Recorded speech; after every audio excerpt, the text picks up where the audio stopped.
ونصلي على رسوله الكريم. أعوذ بالله من الشيطان الرجيم. بسم الله الرحمن الرحيم. وأنذر عشيرتك الأقربين واخفض جناحك لمن اتبعك من المؤمنين. صدق الله مولانا العظيم. ببركة إن الله وملائكته يصلون على النبي يا أيها الذين آمنوا صلوا عليه وسلموا تسليما. اللهم صل على سيدنا وعلى آلہ وصحبہ اجمعین. الحمد لرب هو شافی لسقیم والشکر لمن رحم من کل رحیم. سب تعریف اللہ پاک کے لیے ہے.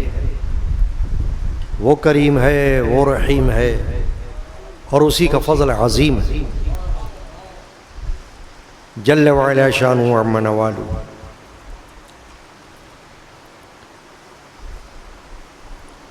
بسم اللہ الرحمن الرحیم. حسبی ربی جل اللہ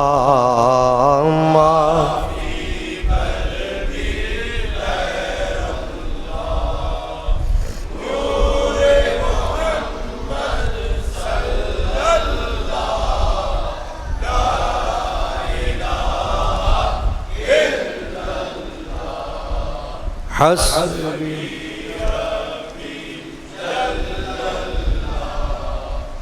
ما فی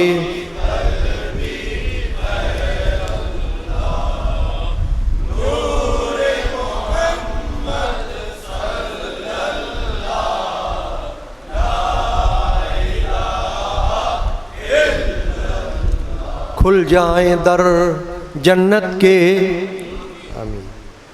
دوزخ کی سب آگ بجھے، دل سے کوئی ایک بار کہے لا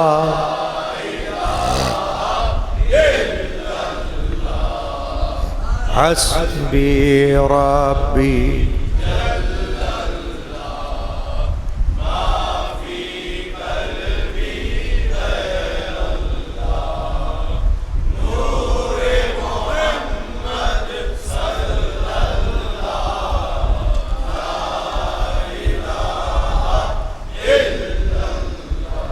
عرض غلام فقیر ہے اب داخل رحمتوں ہم سب، ذکر قبول ہو یہ رب لا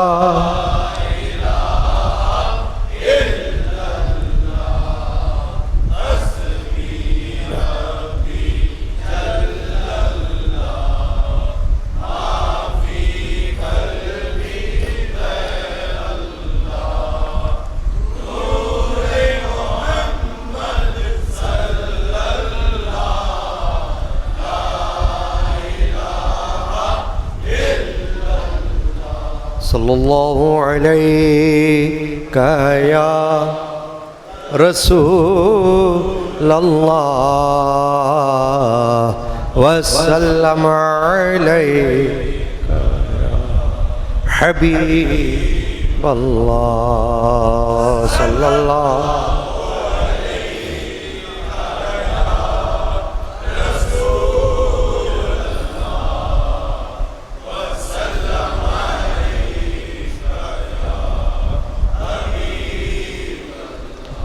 اے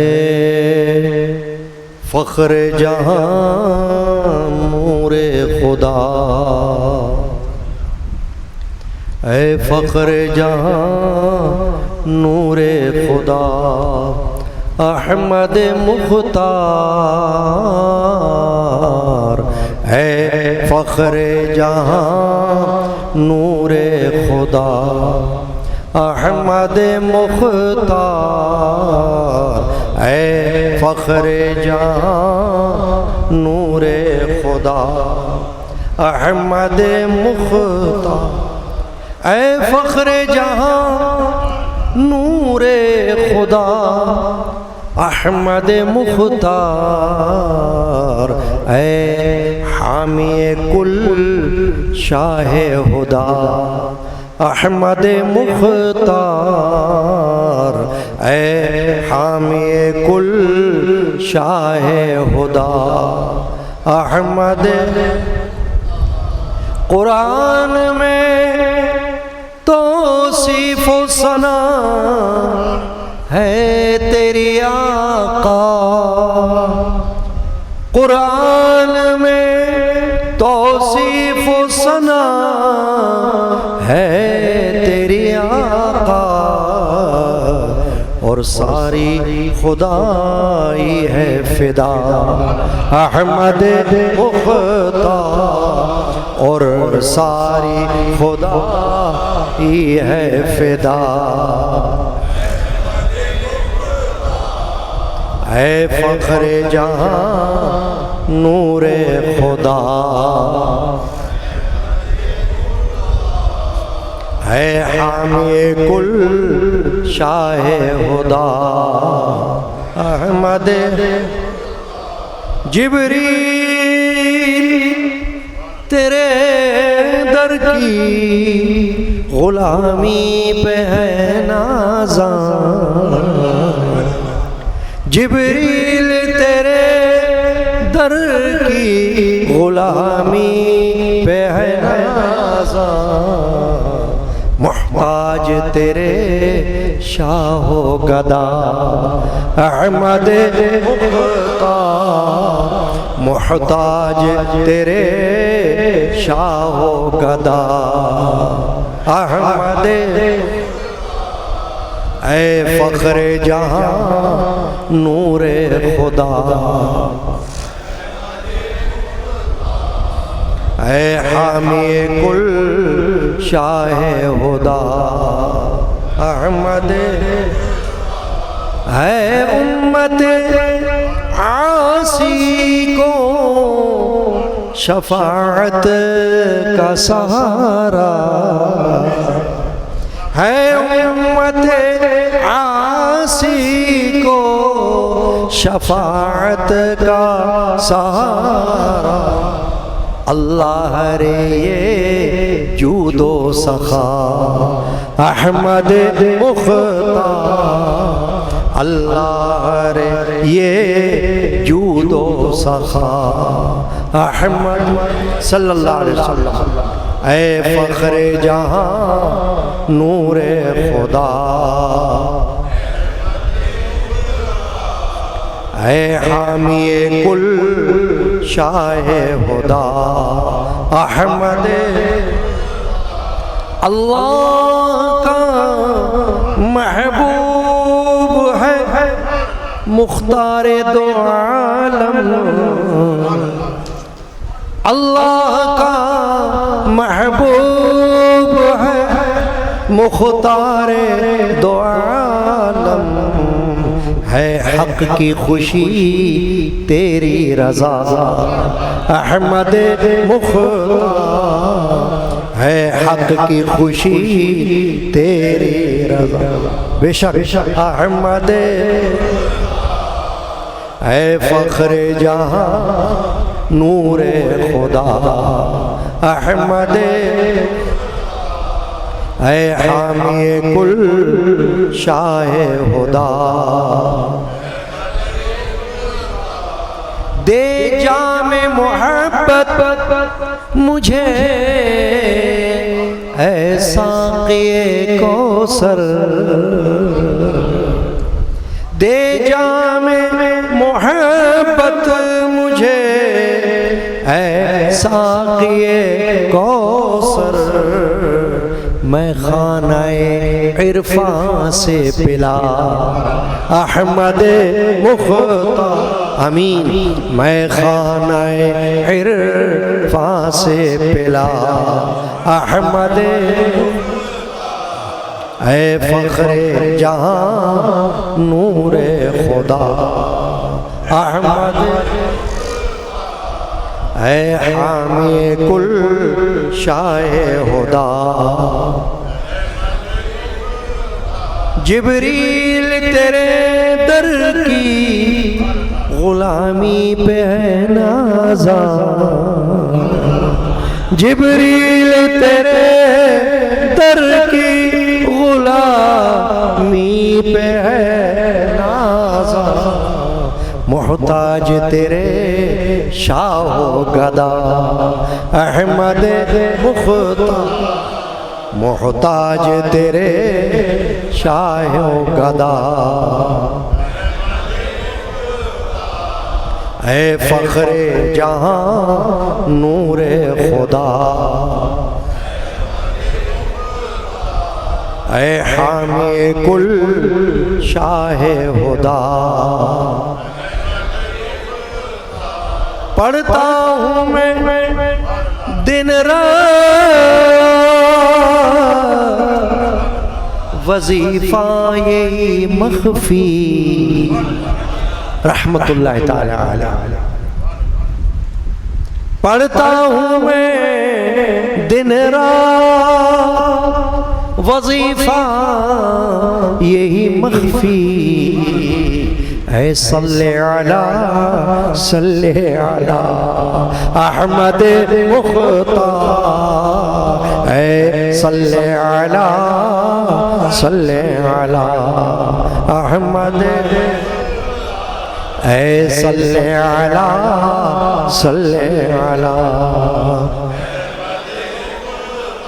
اے صلی علی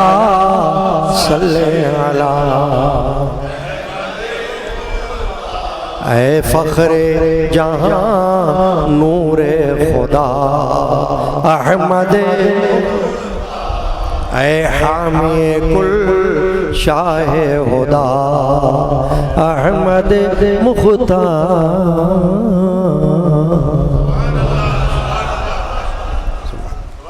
صلی اللہ علی النبی الامی وعلی آلہ وصحبہ۔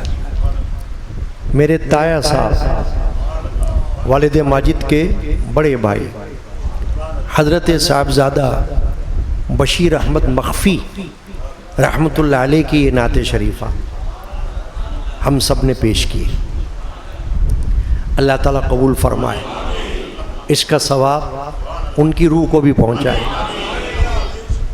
اور اس کا ثواب ہمارے نام اعمال میں بھی داخل فرمائے، آمین۔ یہ عقیدہ ہے۔ قدیمی مجالس یادگار شہادت حسینی کا یہ سلسلہ ہے، اور اس عاجز فقیر گناہگار نے قرآن مجید کی سورۃ الشعراء 19واں پارہ، اس کی آیت نمبر 214 اور 215 کی تلاوت کا شرف حاصل کیا۔ فرمایا باری تعالیٰ نے وَأَنذِرْ عَشِيرَتَكَ الْأَقْرَبِينَ، اور اے محبوب صلی اللہ علیہ وآلہ وسلم اپنے قریب تر رشتہ داروں کو ڈراؤ،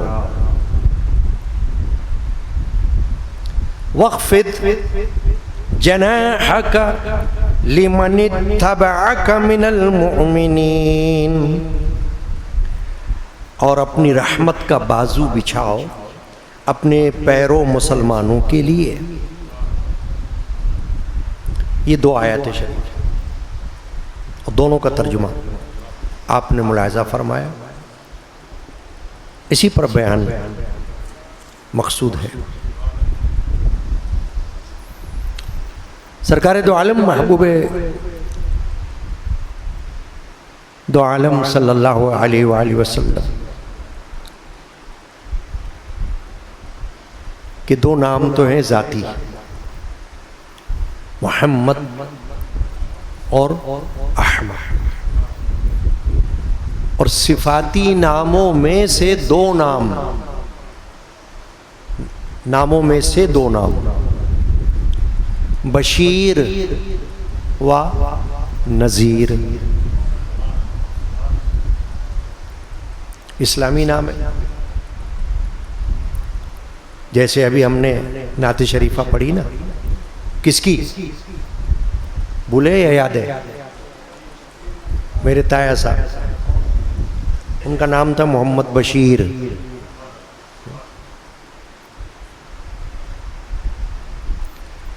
تو ایک نام ہے حضور اکرم علیہ الصلوۃ والسلام کا صفاتی بشیر، اور ایک ہے نذیر۔ بشیر کا معنی ہے بشارت سنانے والا، اچھی خبر، اچھی بات، خوشخبری۔ اور نذیر کا معنی ہے ڈرانے والا، خوف دلانے والا۔ یہ جو آیت کریمہ میں نے تلاوت کی، ان میں دونوں باتوں کی طرف اشارہ کیا اللہ نے، اور حکم کے اعتبار سے نبی اکرم مفخر بنی آدم صلی اللہ تعالی علیہ وسلم کو حکم ہو رہا ہے، وَأَنذِرْ، ڈرائیے، ڈراؤ، عشیرتک الاقربین، اپنے رشتہ داروں میں سے قریب کے رشتہ داروں کو۔ رشتہ دار کون ہوتے ہیں؟ عام طور پر وہ جن کے ساتھ خاندان کا تعلق ہوتا ہے، رشتہ داروں کا۔ کوئی چچا ہے، کوئی ماموں ہے، کوئی تایا ہے، کوئی خالو ہے، کوئی کیا ہے، یہ ہو گئے رشتہ دار۔ سمجھانے کے لیے بتا رہا ہوں، ریلیٹیوز۔ تو رسول پاک صلی اللہ علیہ وسلم کا جو ابتدائی دور ہے، نبوت اور رسالت کے اعلان والا، اس میں اللہ نے یہ حکم دیا کہ آپ اپنے قریب رشتہ داروں کو ذرا ڈراؤ۔ تو ڈرانے کا مطلب کیا تھا؟ اب یہ تھوڑی ہوتا ڈرانے کا مطلب کہ کوئی چادر اوڑھ کر آ جائے، منہ بند کر کے آ جائے، اندھیرا کر دے اور ان کو ڈرائے، لوگ سمجھے کون آ گیا۔ نہیں، ڈرانے کا مطلب ہے انہیں اللہ سے ڈراؤ، اللہ کا خوف دلاؤ، آخرت کا خوف دلاؤ، عذاب کا خوف دلاؤ، سزا کا خوف دلاؤ۔ یہ ڈرانا، یعنی ان کو ہوشیار کرو، متوجہ کرو اس طرف کہ ان کو مرنا ہے ایک دن، سدا دنیا میں رہنا نہیں، جانا ہے۔ تو ڈرتے ہوئے جاؤ اللہ سے، اس حالت میں جاؤ کہ فرشتے ریکارڈ کرتے ہوں، لکھتے ہوں، لکھ چکے ہوں کہ یہ اللہ سے ڈرنے والا رہا ہے، اللہ کا خوف رہا ہے۔ دیکھیے قرآن مجید میں بار بار آیا اتقوا اللہ، یعنی ڈرو اللہ سے، اتقوا اللہ۔ کئی جگہ ہے یا ایھا الذین آمنوا اتقوا اللہ، اے ایمان والو ڈرو اللہ سے۔ تو وہاں بھی یہی ہے معنی کہ ڈرتے رہو، خوف پیدا کرو اپنے دل میں۔ کوئی ایسی بات ہو جائے تو کانپو، لرزو، ہلو کہ کیا ہو گیا یہ۔ تو چونکہ اس وقت غلبہ تھا کفار کا، مشرکین کا مکہ میں، اور رسول اکرم صلی اللہ علیہ وسلم کو ہر چار طرف سے اس کا سامنا تھا، اپنوں سے بھی تھا اور غیروں سے بھی تھا۔ یہ نہیں کہ صرف غیر لوگ تھے، اپنے رشتہ دار ان میں سے بھی، کیونکہ بت پرستی وہ تو چلی آ رہی تھی نا پیچھے سے، وہ تو جمی ہوئی تھی بالکل، اس کو ہلانا اور اس کو ہٹانا کوئی معمولی بات تو نہیں تھی، بڑا زور لگانے کی ضرورت تھی۔ تو رسول اکرم صلی اللہ علیہ وسلم کو اللہ نے حکم دیا کہ آپ ڈراؤ ان کو باتیں بتاؤ جو اللہ نے آپ کو بتائی، اللہ نے جو آپ پر روشن کر دی ہیں، بالکل عیاں کر دی ہیں، وہ آپ کو پتا ہے۔ آپ کو تو اللہ نے جنت کا بھی حال بتا دیا ہے، دوزخ کا حال بھی بتا دیا ہے، تو آپ ان کو بتاؤ، ڈراؤ۔ اللہ تبارک و تعالیٰ کہاں سے ناراض ہوتا ہے، کہاں سے راضی ہوتا ہے، ان کو بتاؤ، ڈراؤ۔ یہ ہے ڈرانا۔ تو چونکہ وہ ابتدائے اسلام کا دور تھا اور کافر مشرک سننے پر تیار ہی نہیں ہوتے تھے کوئی بات۔ اب رسول پاک صلی اللہ علیہ وسلم اگر بازار میں تشریف لے جاتے اور فرماتے قولوا لا الہ الا اللہ، بولو کوئی معبود نہیں سوائے اللہ کے، تو ابو جہل کے جیسے خبیث وہ پیچھے سے کہتے جاتے نہیں نہیں یہ جھوٹ ہے، یہ جھوٹ ہے، جھوٹ ہے، یعنی اپنی طرف سے ان کی کوشش یہ ہوتی تھی کہ رد کرو ان کی بات کا، معاذ اللہ، تکذیب کرو ان کی، جھٹلاؤ ان کو، ایسا نہ ہو کہ کہیں لوگ ان کی طرف آ جائیں، پیروی کریں ان کی، کہیں ان کے پیچھے چلنے لگ جائیں، تو ہمارا دین تو ختم ہو جائے گا۔ یہ ہماری جو باپ دادوں سے بت پرستی چلی آ رہی ہے، شرک اور کفر، یہ تو ملیا میٹ ہو جائے گی، تو ان کو روکو۔ تو رسول اللہ صلی اللہ تعالی علیہ وسلم کو سامنا تھا، اور یہ سامنا صرف قولی نہیں تھا، عملی تھا۔ عملی کا کیا مطلب؟ قولی تو ہوتا ہے زبان سے کہ کوئی گالی دے رہا ہو، یہ بھی سامنا تھا حضور کو، کوئی بک بک کر رہا ہو، یہ بھی سامنا تھا حضور کو، کوئی آپ کو کچھ برا کہہ رہا ہو، یہ بھی سامنا تھا حضور کو۔ اور عملی کیا؟ کوئی پتھر اٹھا کے مارے، یہ بھی سامنا تھا حضور کو، کوئی کچھ اٹھا کے مارنے کے لیے آ جائے، یہ بھی سامنا تھا حضور کو۔ نبی اکرم صلی اللہ علیہ وسلم نے ان سب مشکل حالات کو فیس کیا، سامنا کیا، ڈٹے رہے، ہٹے نہیں۔ آپ کو کہا گیا کہ اگر آپ چاہتے ہو تو آپ کے ہاتھوں پر چاندی سونا رکھ دیا جائے، یہ جو پہاڑ نظر آ رہے ہیں آپ کو، اتنا ہی سونا چاندی آپ کو دے دیا جائے، تو آپ چھوڑ دو گے ہمارا پیچھا؟ یہ دین اسلام کی دعوت۔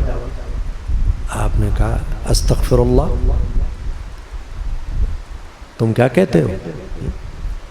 میں سونے چاندی کے لیے کر رہا ہوں، میں تو اللہ رب العزت کے لیے دعوت دے رہا ہوں، سونا چاندی میرا کیا بگاڑی؟ کیونکہ آپ کی ذات پاک تو وہ تھی کہ اگر آپ یہی چاہتے سونا چاندی تو پہاڑ آپ کے ساتھ سونا چاندی بن کر چلتے، خود ہی چلتے، مگر آپ کو اس کی ضرورت نہیں تھی۔ آپ کو تو اللہ نے ایک مشن، ایک مقصد، ایک دعوت کے لیے بھیجا تھا، عظیم دعوت، داعین الی اللہ، اللہ کی طرف دعوت دینے والا بنا کر آپ کو بھیجا تھا۔ تو آپ کو تو نہ سونے کی پرواہ، نہ چاندی کی پرواہ، نہ درہم کی، نہ دینار کی، نہ کھیتی کی، نہ باڑی کی، نہ مویشی کی، نہ جانور، کسی بھی چیز کی نہیں۔ آپ نے تو کہا کہ بس میں تو اللہ کے دین کو پھیلا رہا ہوں بس۔ تو اللہ تبارک و تعالی نے جب یہ حکم دیا، وَأَنذِرْ عَشِيرَتَكَ الْأَقْرَبِينَ، عشیرہ کہتے ہیں کنبے کو، جیسے ہم کہتے ہیں نا کٹم قبیلہ، گھرانہ، پریوار، فیملی ہے نا، یہ ہوتا ہے عشیرہ۔ اب عشیرتک الاقربین کہ ایک تو ہوتے ہیں دور دراز والے، جیسے ہم کہتے ہیں دور پرے کا ہے رشتہ دار، کوئی پوچھے بھائی آپ کا کیا لگتا ہے، کہتے ہیں ہاں یہ دور پرے کا ہے مگر دور پرے کا ہے. چلو یعنی ہمیں تو پتہ بھی نہیں ہے کہ اس کے ساتھ ہمارا کیا رشتہ بنتا ہے، بس اتنا پتہ ہے بنتا ہے کچھ. اور ایک ہے قریب، خاص کر ایسے رشتہ دار جن کا تعلق خون سے بنتا ہو، بلڈ ریلیشن، خونی رشتہ دار. تو اللہ نے فرمایا کہ ڈراؤ وانذر عشیرتک الاقربین، ان رشتہ داروں کو جو رشتہ داروں میں قریب کے ہیں، ان کو کرو تبلیغ آپ پہلے، تاکہ وہ آپ کے راستے پر اگر آ جائیں تو آپ کے دین کو طاقت ملے گی اور آپ کو بھی طاقت ملے گی، تقویت ملے گی. کیوں؟ ایک عام مسئلہ ہے، ایک بندہ گھر میں اکیلا ہو، ایک طرف نماز بھی پڑھتا ہو، روزہ بھی رکھتا ہو، اور باقی سارے گھر والے نکمے ہوں، تو تھوڑا سا اس کو احساس ہوتا نا میں ہی ہوں لگا ہوا. اور اگر پتہ یہ چلے کہ میں بھی ہوں، وہ بھی ہے، یہ بھی ہے، تو بھی ہے، تو بھی ہے، تو ایسا محسوس ہوتا ہے کہ ماشاءاللہ ہمارا پورا کا پورا گھر اللہ کی طرف لگا ہوا ہے. پھر بات کچھ اور ہوتی. سورۃ الفرقان ہے اسی 19ویں پارے میں، اس میں اللہ تعالیٰ نے اپنے نیک بندوں کی ایک خصوصیت بیان کی. خصوصیات میں سے ایک خصوصیت کہ وہ یہ دعا کرتے اللہ سے، اے اللہ تو ہمیں ہمارے بیوی بچوں سے ہماری آنکھوں کو ٹھنڈک عطا فرما. دیکھا آپ، تو ہمارے بیوی بچوں سے ہماری آنکھوں کو ٹھنڈک. تو کیا مطلب تھا اس کا؟ کیا کوئی برف رکھو ہماری آنکھوں پر، آئس کیوب رکھو، برف کی سکائی کرو؟ نہ، مطلب یہ تھا کہ اے اللہ تو نے ہمیں تو اپنی عبادت کی طرف لگایا ہے، ہم تو اللہ اللہ اللہ اللہ اللہ اللہ اللہ اللہ ہم تو اس طرف لگے ہوئے ہیں، مگر تو ہماری بیوی کو بھی لگا، یا اللہ تو ہمارے بچوں کو بھی تو لگا.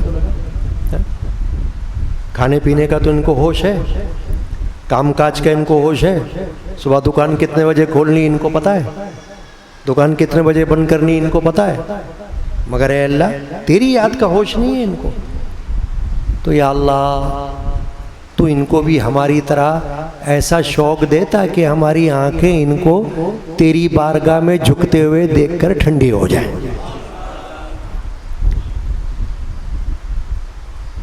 اللہ فرماتا ہے کہ وہ یہ دعا کرتے ہیں. کون؟ نیک لوگ. ان نیک لوگوں کو اللہ نے کیا نام دیا اس میں سورۃ الفرقان میں؟ عباد الرحمن،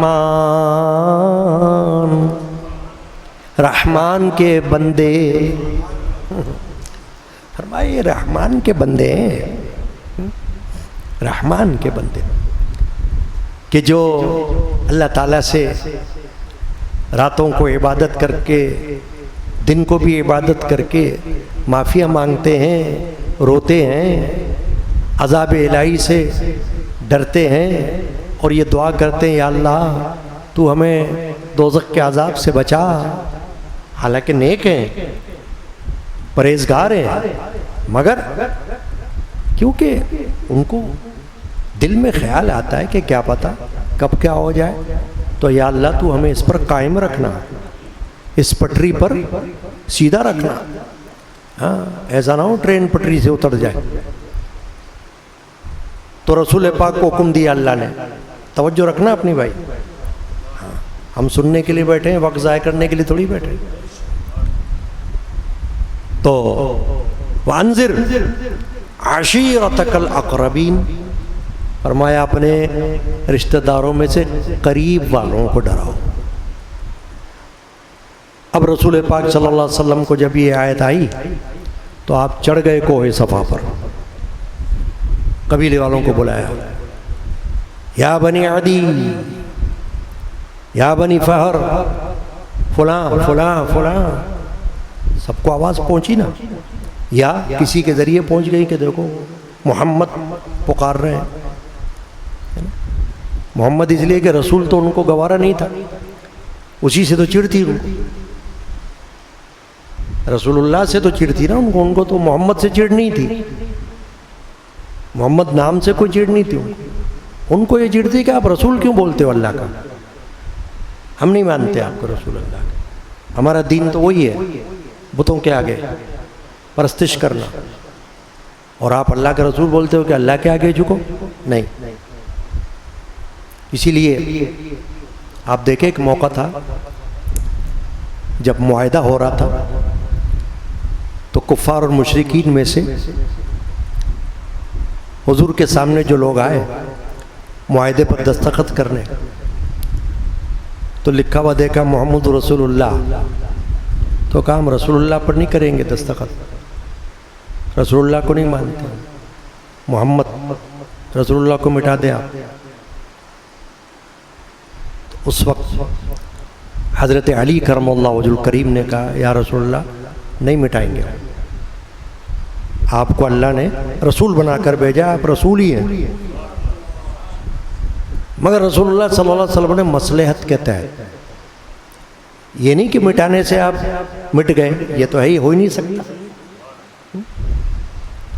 اعلیٰ حضرت نے ایک شعر کتنا خوبصورت کہا ہے، تو مٹانے سے مٹا ہے، تو مٹانے سے کسی کے نہ مٹا ہے نہ مٹے، تو کسی کے مٹانے سے مٹے گا تو دنیا 1400 سال سے مٹانے میں لگی ہوئی ہے اور اللہ تعالیٰ 1400 سال سے بڑھانے میں لگا ہوا ہے۔ تو مٹانے سے کسی کے نہ مٹا ہے نہ مٹے، جب بڑھائے تجھے اللہ تعالیٰ تیرا، فرمایا تجھے اللہ تعالیٰ بڑھا رہا ہے تو تو کسی کے مٹانے سے کہاں مٹنے والا ہے، مگر اللہ کے رسول نے اس وقت مصلحت کے تحت اپنے ہاتھ سے وہ رسول اللہ ہٹا دیا اور محمد رہنے دیا، چلو مانو، یعنی معاہدہ ہو رہا تھا نا وہاں، تو کہا میں تو رسول ہوں ہی اللہ کا، تم مانو کہ نہ مانو، مگر یہاں تو بات معاہدے کی ہو رہی ہے نا، کوئی فرق نہیں پڑتا۔ تو جب رسول اللہ صلی اللہ علیہ وسلم نے کوہ صفا پہ چڑھ کر اس آیت شریفہ کی روشنی میں آواز دی تو لوگ تو آ گئے، سب جمع ہو گئے، کیا بات ہے، پکارا آپ نے، بلایا، وہاں بلایا، کیا بات، آپ نے کہا ایک بات بتاؤ، اگر میں آپ سے یہ کہوں کہ یہ پہاڑی ہے، اس کے پیچھے سے ایک بہت بڑا لشکر آ رہا ہے اور تم پر آ کر اٹیک کرے گا، حملہ، تو مانو گے؟ کہا ہاں مانیں گے، بالکل مانیں۔ کیوں؟ کہا کیونکہ آپ جھوٹ نہیں بولتے ہو، آپ تو سچے ہو، ہم آپ کو دیکھتے رہتے ہیں، ہم یقین کریں گے۔ جب رسول اللہ صلی اللہ علیہ وسلم نے یہ بات سنی تو کہا اچھا، اب میں یہ کہوں کہ اللہ ایک ہے، میں اس کا رسول ہوں، اور اللہ تعالیٰ تمہیں ڈراتا ہے اپنے ذات پاک سے اور مجھے ڈرانے کے لیے بھیجا ہے تمہارے پاس، تو ایک دم شور اٹھ گیا، کوئی پتھر اٹھانے لگا، کوئی کچھ بکواس کرنے لگا، کوئی کچھ کرنے لگا۔ ابھی لہب موجود تھا، اب یہ جو ہے نا وَأَنذِرْ عَشِيرَتَكَ الْأَقْرَبِينَ، قریبی رشتہ داروں کو ڈراؤ، تو قریبی رشتہ دار تو ابھی لہب موجود تھا وہاں، اتنا قریبی کہ سگا چچا، حقیقی چچا، ریئل انکل کہنا چاہیے انگریزی میں، ہاں وہ تو موجود تھا وہاں، اس نے پتھر اٹھایا مارنے کے لیے، معاذ اللہ۔ اسی لیے وہ سورت نازل ہوئی ہے قرآن پاک کی، سورہ لہب، آپ پڑھتے ہو نا، تبت یدا ابی لہب وتب، پہلی آیت شریف، وہ اسی لیے نازل ہوئی کہ جیسے ہی اس نے پتھر اٹھایا مارنے کے لیے، مار تو نہیں سکا، شل ہو گیا ہاتھ، اور اللہ نے سورت نازل فرما دی کہ تبت یدا ابی لہب وتب، ٹوٹ جائیں ہاتھ ابی لہب کے اور وہ برباد ہو جائے، یعنی میرے رسول پر پتھر اٹھاتا ہے مارنے کے لیے، یہ برباد ہو جائے گا۔ اب اس کی زندگی میں وہ صورت نازل ہوئی